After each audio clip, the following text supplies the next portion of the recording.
Alright, what's going on everybody? Anthony here, back again with another video. Today we're going to be doing a carburetor replacement slash service on this HL94 hedge trimmer. So the carburetor's leaking, the machine's about the carburetor's about a couple years old, never been replaced, and we're going to go ahead and do that today. So we took the air filter cover off, air filter off. Now we're going to take the shroud off, and I don't know why the 94s and this model of Powerhead, the shroud is like the hardest thing to put on.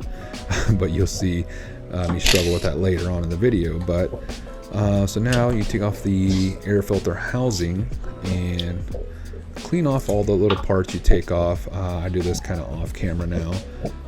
Reuse the gaskets. The gaskets, they rarely go bad unless it's torn. Don't even replace them. So on this one, it has a screw that holds the throttle cable in place, which is kind of cool. A little bit different. And pop the throttle cable out of the slot there. And next, you want to clean off some fuel lines. You don't want that debris getting in the fuel line whenever you take them off. We're going to go ahead and drain the gas here, and this is something you should always do. It's like putting a new engine in your vehicle and putting the old oil in it. So there you go. Flush the gas, the tank, all the dirt, everything comes out of there, so you're good to go. I'm actually hitting the wall with the hedge trimmer, so it's that's why it's all clunky, but there's a wall next to me and this thing is stretched out because the blades are extended. So take off both the fuel lines. As you can see, they are kind of directional. How they are on the fuel tank is how they go on the carburetor, and then the carburetor slides right off. Now we're going to be replacing the fuel filter. On this model here, they use a dual fuel filter. It's kind of overkill if you ask me, but hey, it's better than not being able to pick out fuel, because you don't want these things to run lean. So as you can see, the fuel filters are almost white. They're very, very old fuel filters. It looks like one was white and one was orange, so that tells you that one of them has only been replaced ever, so people don't realize that there's actually two. So we're going to stuff some new fuel filters on that bad boy. And yeah, the one with the dual nipples, make sure you shove that in first and then shove the other one in there, and you're good to go. Nothing to it.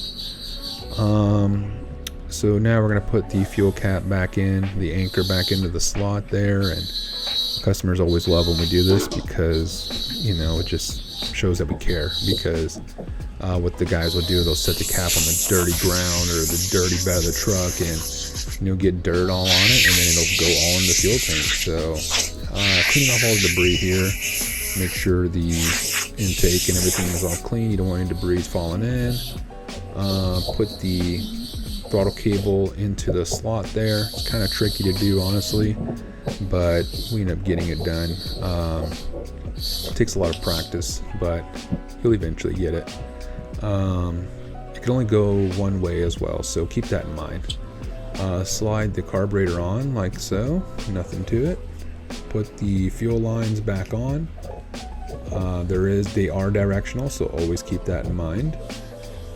And I think I put the gasket back on there. We're going to reuse that bad boy, and then the throttle cable, the screw, goes right back in there. So that's pretty much all there is to this. We're going to put the air filter housing back on, and I noticed that in this video I forgot to put on the tank vent line. Not a huge deal, honestly, because it'll either vent into the carburetor or it'll vent to the atmosphere, so it doesn't really matter. But tomorrow when I go into the shop, I'll go ahead and reconnect that to that air filter housing.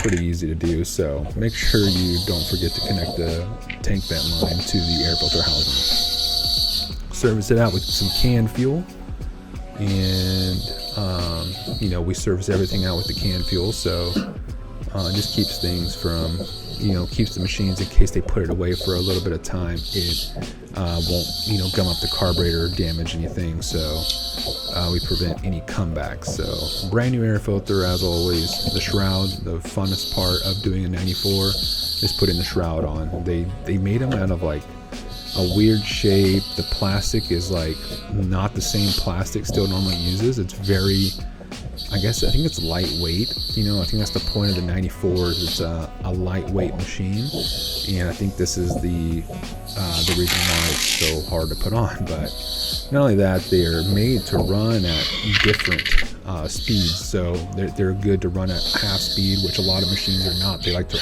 idle or run full, and that's the benefit of a 94. So air filter cover on, and that's pretty much it for this job here. So thank you guys for watching, and we'll catch you guys next time.